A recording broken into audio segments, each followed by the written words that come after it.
दूसरी जब मैंने देखा कि हमारे वो भी घटना बड़ी वो है कि एक बार हम ग्रेटर नोएडा में हमारी नेशनल मीट थी, शायद 2 साल पहले की बात है ये, पिछले साल की। तो मुझे याद है कि प्रकाश पोहरे जी जो है वो और आशुतोष पाठक जी और मैं हम तीनों एक कमरे में बैठकर बात कर रहे थे, जिसपे अपने कुछ अनुभव शेयर कर रहे थे प्रकाश पोहरे जी।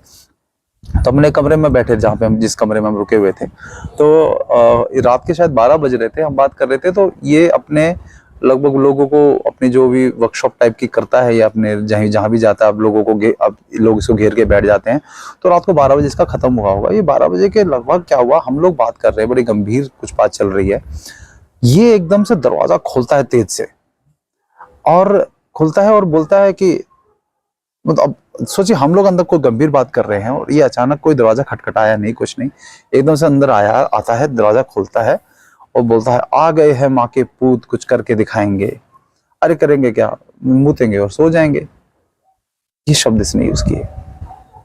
तो फिर बोला, अरे आप अच्छा बात चली थी क्या आप लोगों की कोई, ऐसे करके बोला, और ये फिर दरवाजा बंद करके चला गया।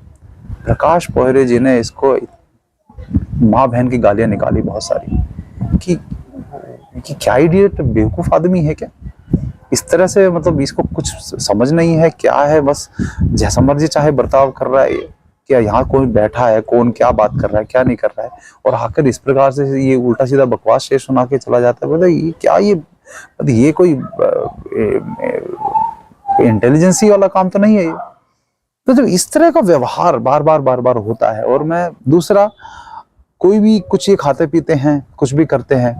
मुंबई में एक आइसक्रीम की दुकान पे कुछ वहाँ के साथी लोकल लेके गए, तो वहां पर उन्होंने बड़े प्रेम से कहा, वीरेंद्र भाई आप भी, तो एक कुल्फी वाला था, तो हमने कहा चलो हम कुल्फी टेस्ट कर लेंगे, फलूदा कुल्फी कुछ वहां पर टेस्ट किया। तो कई 10-15 लोग थे, सबने खाई। तो तुम्हें पैसा ऑफर किया, हमने कहा भाई हम तो अपने हिस्से का पैसा देंगे, सबका नहीं देंगे तो कम से कम अपने हिस्से का देंगे।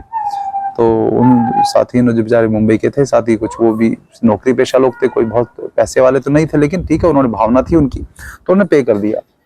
अगले दिन उन्होंने फिर कहा कि वीरेंद्र भाई चलो, तो मैं कहा नहीं देखो, अगर जाएंगे तो पैसा हम देंगे, नहीं तो नहीं, और बाकी आज समय नहीं है, फिर कभी जाएंगे, अंतिम दिन चले जाएंगे। 3-4 दिन का कार्यक्रम था। लेकिन ये जो लोग हैं, ये जो जिनकी मैं बात कर रहा हूँ, ये रोज वहां गए, मुझे बाद में पता चला, और रोज इन्होंने उनके ही जेब से पैसा दिलवाया, खुद एक बार भी ऑफर नहीं किया कि भाई वो नौकरी पेशा लोग हैं, वो आपके तो भावना है, आपके फैन है वो, तो उनका कम से कम पूछो तो सही भी, पैसा कौन पे कर रहा है इसका, डेली का 1500 रुपए का बिल बन रहा है। तो महंगी आइसक्रीम थी भाई, कुल्फी थी, 5-10 लोग जाएंगे तो बिल भी बनेगा उसका। तो किसी ने जहमत नहीं की। तो एक तो ये स्वभाव मैंने देखा, मुझे पता चला, मैं कहा तुम उन लड़कों को मैंने बोला, मैं कि तुम बेवकूफ हो गया, तुम क्यों रोज पे करोगे भाई, जब आप लोग भी नौकरी पेशा लोग हो, ठीक है, आप उनके फैन हो, तो इनका अपना हिस्सा तो दे कम से कम व्यक्ति। क्योंकि मैं व्यक्तिगत रूप से कभी ऐसा नहीं करना चाहता, कभी किसी ने प्रेम भाववश कर दिया तो कर दिया, लेकिन बार बार मैं जान के आ रहा फ्री है तो मैं रोज ही चला जाऊं वहां पर, ऐसा नहीं होगा। मुंह फट होने का स्वभाव